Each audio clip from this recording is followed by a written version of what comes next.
Bom dia, boa tarde ou boa noite, a depender do horário que você esteja assistindo esse vídeo. Tudo bem com você? Eu sou o professor Fábio e hoje gostaria de falar com você um pouco a respeito da história da epidemiologia. Vamos lá?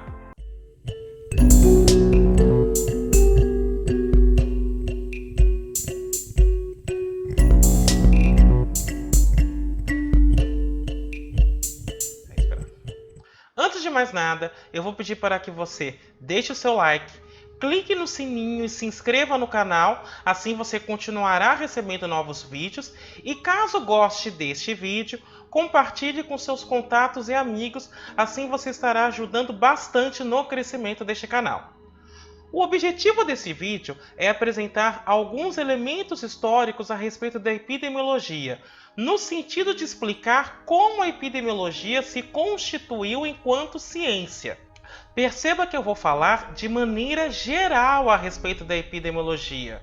Eu não vou abordar necessariamente aquilo que aconteceu no Brasil, muito embora no final desse vídeo eu vou fazer algo en passant. Assim, se você tiver interesse em saber como a epidemiologia se deu no Brasil, como esses estudos chegaram no Brasil e como eles se estruturaram, eu vou te pedir para que você escreva aqui nos comentários ao final desse vídeo, para que eu possa então me organizar nesse sentido. Tudo bem? Então vamos começar o nosso passeio histórico.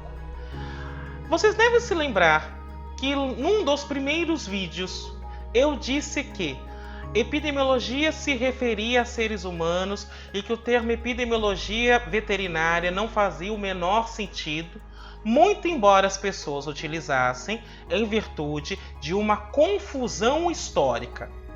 A confusão histórica é a seguinte: a primeira medicina do coletivo, que se entende por medicina do coletivo, é a medicina veterinária. E como ela surgiu? No século XVII, a Academia de Medicina de Paris organizou-se a partir da Ordem Real para que os médicos estudassem uma epidemia que estava dizimando o rebanho ovinos, influenciando a indústria têxtil.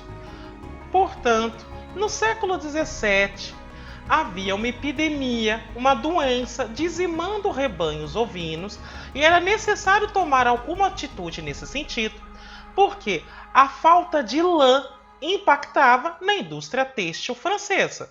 E aí então começou-se a estudar o que estaria acontecendo com este rebanho. Perceba que o termo que eu utilizei aqui é medicina do coletivo. Medicina do coletivo é muito mais aplicado à medicina veterinária e não epidemiologia.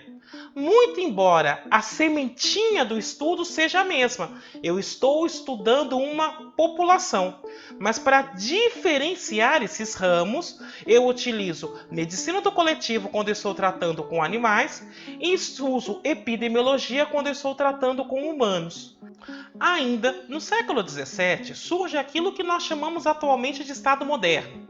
E uma ideia que o Estado moderno traz é a de que a riqueza principal de uma nação é o seu povo, ou seja, o povo é visto como um elemento produtivo.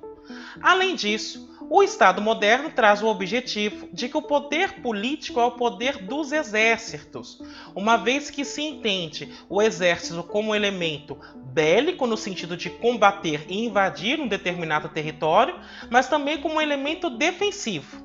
Então, essa ideia com este objetivo faz com que seja necessário contar o povo e o exército, ou seja, contar aquilo que vai se chamar de Estado. Nesse sentido, as primeiras formas de contagem do povo e do exército dão origem à estatística, que quer dizer medida do Estado. Nesse sentido, havia então uma questão econômica e uma questão bélica por trás do Estado moderno que impulsionaram a estatística e, portanto, era necessário pensar em alguma saúde do coletivo, era necessário pensar em saúde desta população. Sendo assim, surgiram a aritmética política de William Petty, que é este senhor na foto colorida, e a estatística médica de John Graunt. Esses dois textos são os primeiros textos analíticos na perspectiva de construir uma saúde do coletivo. Durante o século XVII, o poder político da burguesia consolida-se pela restauração das monarquias na Inglaterra e na Alemanha e pela Revolução na França e nos Estados Unidos, e aí surgem alguns movimentos no sentido de elaborar uma saúde das populações.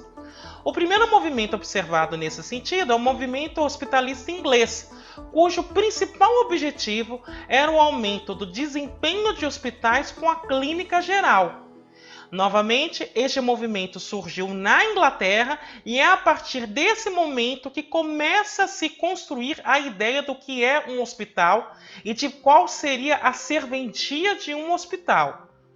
Ainda observa-se a existência do assistencialismo, em particular do assistencialismo à saúde, e este movimento hospitalista antecede uma medicina de força de trabalho que já era promovida em algumas áreas urbanas. Essa preocupação acontecia em áreas urbanas e o movimento hospitalista veio como propulsor da expansão dessa medicina também para as zonas rurais, para as zonas campestres. Em particular, a Revolução Francesa, isso já no final do século XVIII, traz a ideia de medicina urbana. Esta medicina urbana tinha como objetivo sanear os espaços da cidade, disciplinar a localização de hospitais e cemitérios, arejar as ruas e construções públicas e isolar áreas miasmáticas. Áreas miasmáticas são áreas poluídas, áreas sujas. E uma coisa que eu quero chamar a atenção aqui é que até a Revolução Francesa ninguém se preocupava em como enterrar decentemente e de maneira segura as pessoas. Nem se preocupava onde se colocaria o cemitério. Perceba como isso parece algo bastante trivial nos dias de hoje, mas é bom observar que até 1789 ninguém se preocupava nem onde ia colocar um hospital. Se ia enterrar um morto num local que pudesse poluir o meio ambiente, essas preocupações não existiam. Elas só passaram a existir a partir da Revolução Francesa e perceba que ela tem um caráter econômico por trás disso. Na Alemanha, o médico alemão Johann Peter Frank sistematiza as propostas de uma política médica. E essa política médica visava exclusivamente na adoção de medidas de controle e vigilância de doenças estatais compulsórias, junto com a imposição de regras de higiene para a população. Então, só para recapitular, de um lado nós tínhamos o movimento hospitalista inglês, que se preocupava com os hospitais, a medicina urbana, que se preocupava com a organização das cidades, no tocante a questões de saúde, e na Alemanha surge então a proposta de fazer uma política médica, aquilo que vai ser chamado de política de saúde pública. A política médica estava preocupada essencialmente com as medidas que o Estado deveria adotar. Um exemplo de medida que hoje seria encaixada como política médica é a imposição de uso de máscaras pelas pessoas que estão caminhando nas ruas para resguardá-las da infecção, da contaminação pelo coronavírus. Continuando nosso passeio histórico, em 1825, o médico e matemático francês Pierre Charles Alexandre Louis publicou um estudo analisando 1960 casos de tuberculose. E esse estudo foi importante porque foi o primeiro a avaliar a eficácia de tratamentos médicos utilizando métodos estatísticos. Até então não havia uma forma de analisar numericamente se um determinado tratamento era eficaz ou não. Tudo era feito em caráter observacional, ou seja, eu tinha o doente, eu tratava o doente e eu observava para ver o efeito daquilo que eu fiz nele. O método numérico influencia o desenvolvimento dos primeiros estudos de morbidade na Inglaterra e nos Estados Unidos, e isso dá origem àquilo que chamamos hoje de saúde pública. Quando nós estamos falando que os primeiros trabalhos que dão origem à saúde pública datam de 1825, há a certeza de que tudo isso que nós fazemos atualmente, isso também se deve ao fato da explosão demográfica que é observada a partir do século XIX. Inspirados pelos trabalhos de Louis, então, alguns estudiosos iniciam um movimento chamado medicina social, e este movimento surge na França. A medicina social, na realidade, ela se preocupava em mostrar como as condições de saúde estavam vinculadas às condições sociais e econômicas. Inclusive, os estudos de Louis a respeito da tuberculose já apontavam essa ligação. Em particular, a Revolução Industrial traz a ideia da força de trabalho. Surge um imenso proletariado urbano submetidos a níveis elevados de exploração. O empresário prussiano Friedrich Engels, que é este senhor barbudo que você está enxergando, ele escreve As Condições da Classe Trabalhadora na Inglaterra em 1844. E este é o primeiro texto analítico da epidemiologia crítica descrevendo as condições de saúde dos trabalhadores. Então, a Revolução Industrial traz um conjunto de trabalhadores que eram explorados, submetidos muitas vezes a condições desumanas.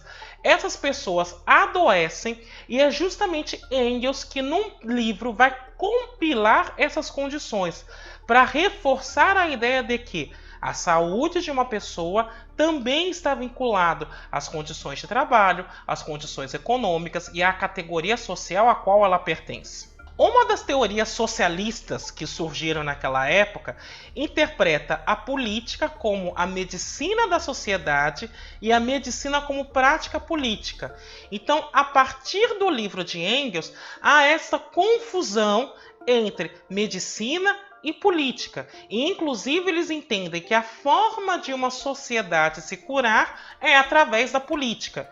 Ao mesmo tempo que eles entendem que a medicina é uma prática política, portanto, o Estado tem obrigação de fornecer medicina de qualidade para a sua população. A partir daí, o termo medicina social é proposto oficialmente pelo jornalista francês Jules Guérin, que é esse senhor que está com o chapéu que você está observando, e ele é utilizado para descrever modos de tomar coletivamente questões de saúde. Então, é neste momento que você começa a fazer uma vinculação entre medicina e questões sociais.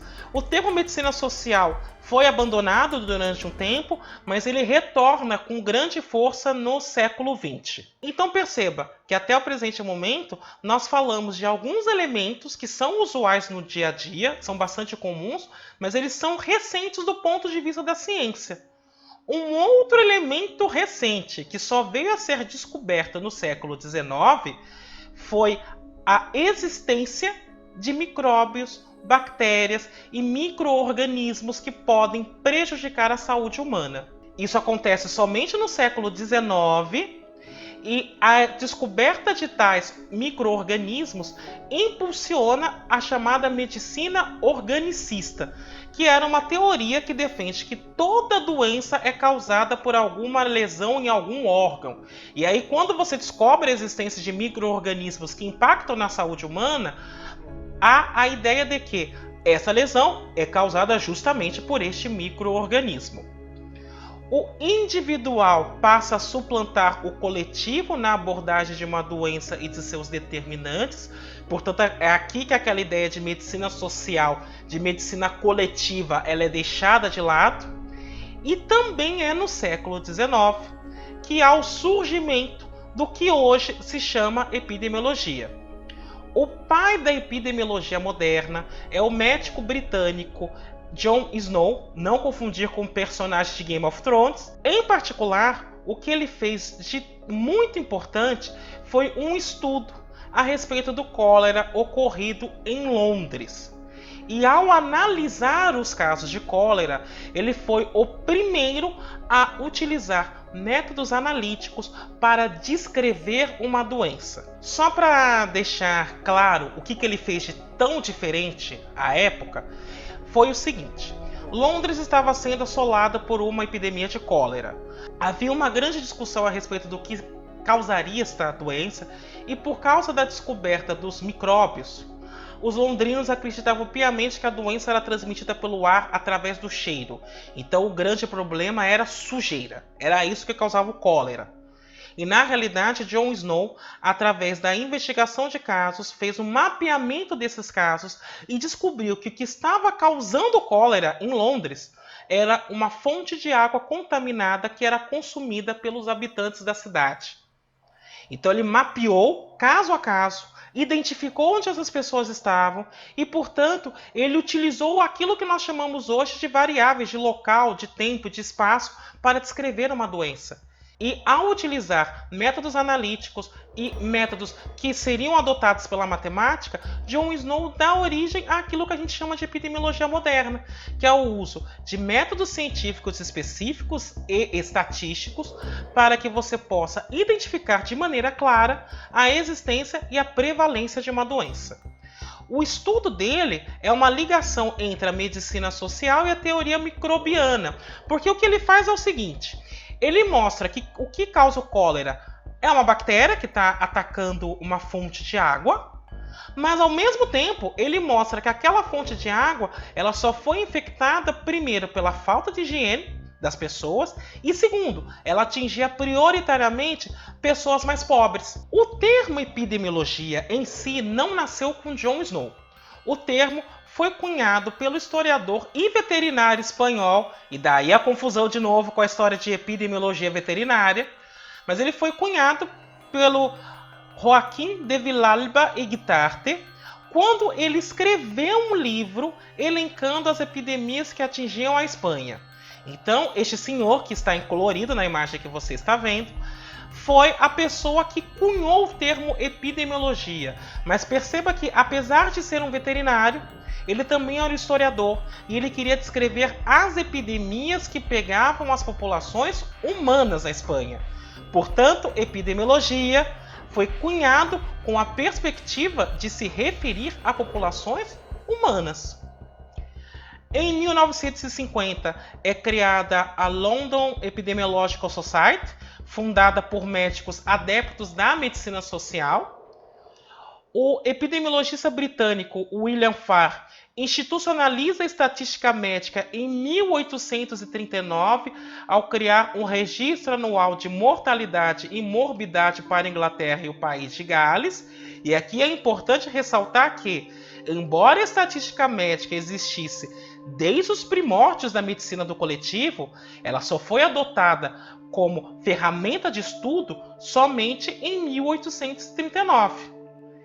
E a versão britânica da medicina social origina o que se conhece por saúde pública. E aqui você deve estar se questionando: ué, mas você não acabou de falar que na realidade saúde pública foi inspirada pelos estudos do Alexandre Louis? E eu vou dizer, sim, foi exatamente isso que eu disse. Mas perceba que os estudos do Alexandre Louis aconteceram em 1825. Então, 14 anos depois, o epidemiologista britânico William Farr, o termo já existia, ele institucionalizou a estatística médica ao então fazer esse registro anual de mortalidade e morbidade para a Inglaterra e o país de Gales. Perceba que até esta data, ninguém se preocupava nem em catalogar a quantidade de óbitos ocorridos. Não havia preocupação, eles apenas ocorriam e registrava-se a ocorrência deles.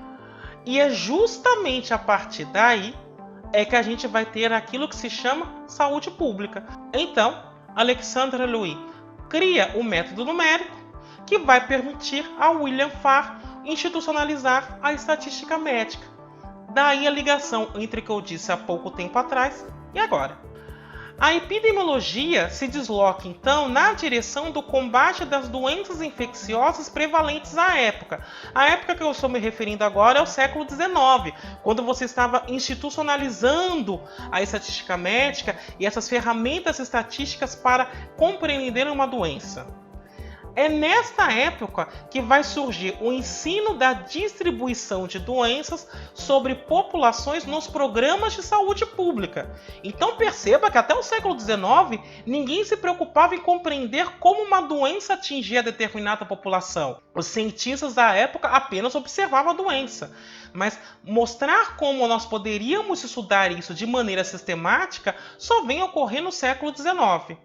A epidemiologia é atrelada, então, a uma espécie de medicina social colonial, o que vai retardar seu desenvolvimento enquanto disciplina autônoma. Num primeiro momento, a epidemiologia foi vista somente para descrever doenças. Então, ela tinha todo um caráter descritivo. Ela era empregada principalmente nas colônias, a fim de garantir a saúde daquela população, porque você precisava garantir o elemento produtivo. Lembra que eu falei que a ideia do Estado traz a ideia de elemento produtivo?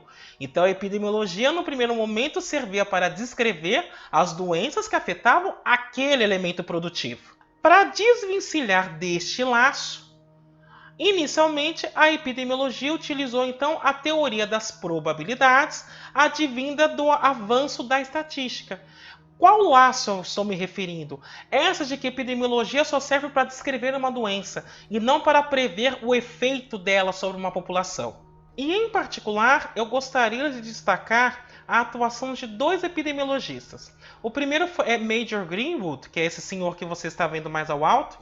Ele foi um sanitarista inglês e foi o primeiro professor da London School Hygiene and Tropical Medicine, e ele é responsável pela introdução do raciocínio estatístico em estudos epidemiológicos.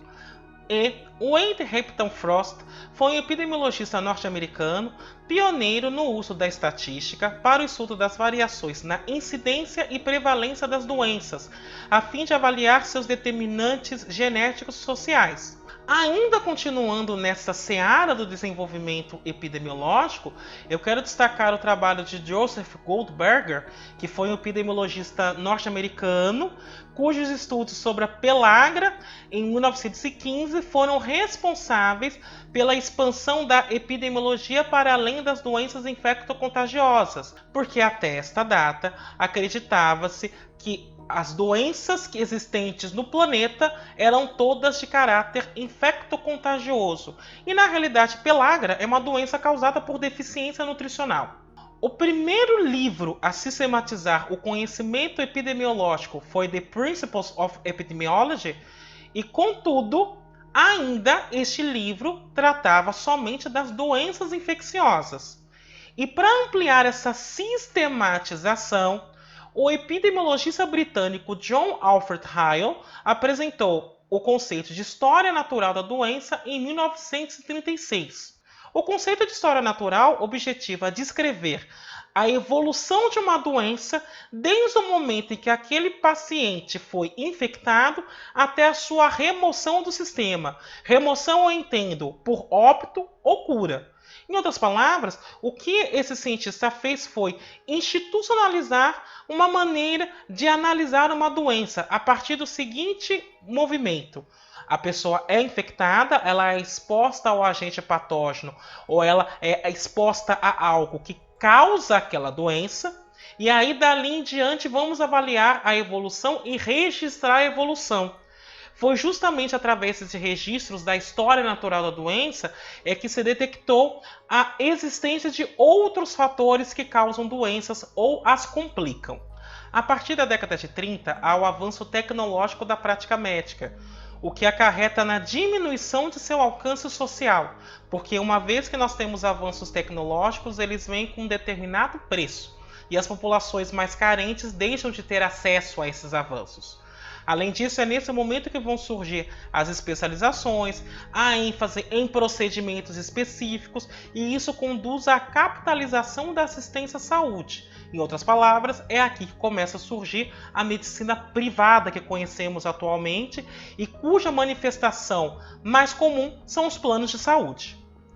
Além disso, em 1929, há uma crise econômica muito forte que atinge o planeta como um todo, e esta crise mostra que os países são incapazes de prover condições mínimas de saúde para suas populações.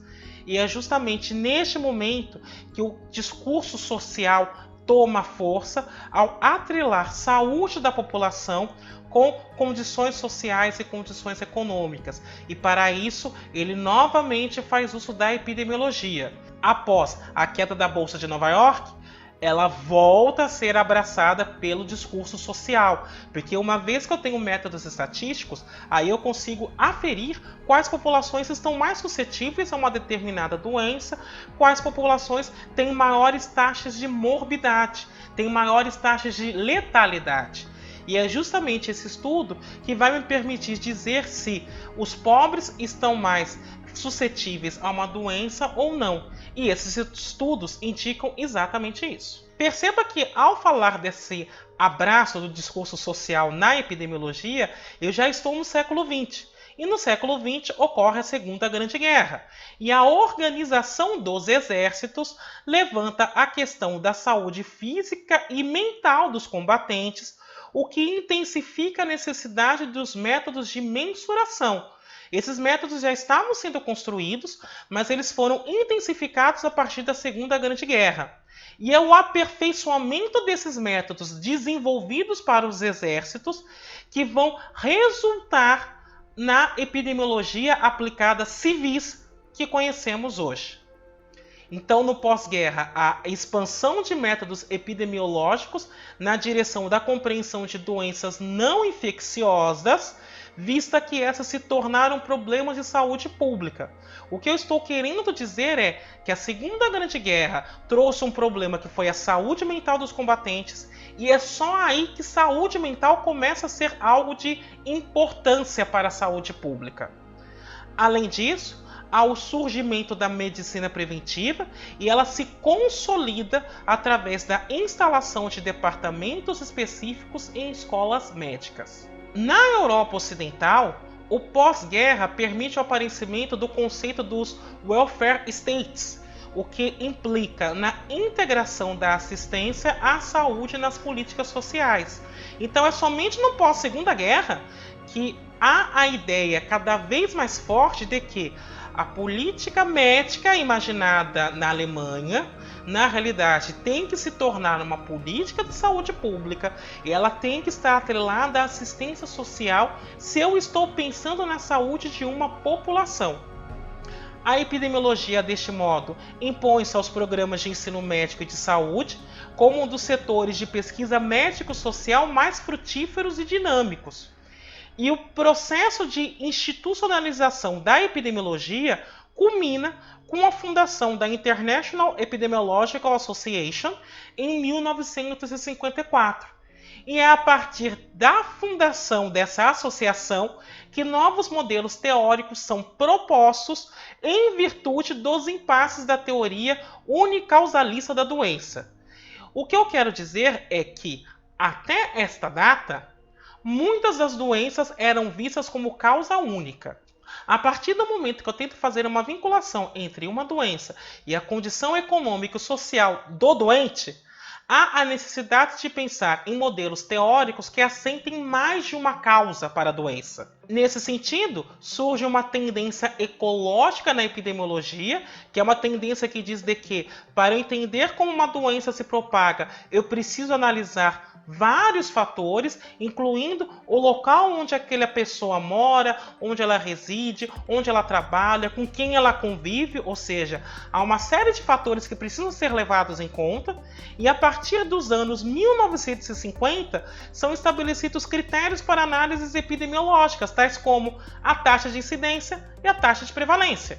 Então, quando eu falei de coeficientes de incidência e de prevalência, isso é uma coisa que só vai existir a partir dos anos 1950. Surgem ainda neste período técnicas de identificação de casos atreladas a uma amostragem adequada. Então perceba, é só a partir da segunda metade do século XX que, do ponto de vista da ciência, é quase ontem, que a medicina usa a epidemiologia para identificar casos utilizando técnicas de amostragem, sem precisar observar a população como um todo. E no início dos anos 1960, a epidemiologia ganha um grande reforço através da computação, uma vez que a computação traz a possibilidade do uso de banco de dados. E isso leva às análises multivariadas, que passam a ser adotadas para o melhor entendimento das informações que são observadas. Então perceba que é só a partir desse momento que a epidemiologia deixa com total clareza de ser uma ciência puramente observacional e caminha na direção de uma ciência investigativa. Nesse sentido de se tornar uma ciência investigativa, eu quero destacar o trabalho de dois cientistas. O primeiro é Jerome Kornfield, que é esse senhor de óculos mais ao alto, que ele foi um estatístico norte-americano que desenvolveu estimativas de risco relativo e introduziu técnicas de regressão logística para a compreensão de doenças. Então, é o primeiro passo no sentido de prever se o que você está observando num determinado ano faz sentido ou não considerando uma série histórica. O segundo cientista que eu gostaria de destacar é o epidemiologista sul-africano John Cassel, que integrou modelos sociológicos e biológicos para entender uma doença. Então, essa ideia de ampliar os fatores na compreensão de uma doença vem a partir dos trabalhos de John Cassel. E os modelos matemáticos, porque até este momento eu não falei da matemática, eles só foram introduzidos na epidemiologia a partir dos anos 70 do século passado. Ou seja, não tem nem 50 anos direito. É claro que existiam modelos epidemiológicos matemáticos anteriores aos anos 70, mas esses modelos eram pouco utilizados. A utilização ampla para então compreender uma doença data de 50 anos atrás, considerando que nós estamos em 2020. E é neste momento, com a adoção dos modelos matemáticos, que a epidemiologia deixa de ser uma ciência investigativa a partir da observação e passa a ser uma ciência investigativa do ponto de vista da predição. E isso é o maior salto que a epidemiologia viveu até agora. Nos países de terceiro mundo, a epidemiologia vem se consolidando muito rapidamente. Contudo, em particular nesses países, há uma postura mais politizada, aproximando-a daquilo que chamamos de epidemiologia crítica, aquilo que o Engels registrou no livro dele. Atualmente, a epidemiologia está consolidada como uma ciência descritiva e investigativa, ou seja, ela descreve uma doença e tenta prever o efeito dela sobre uma população.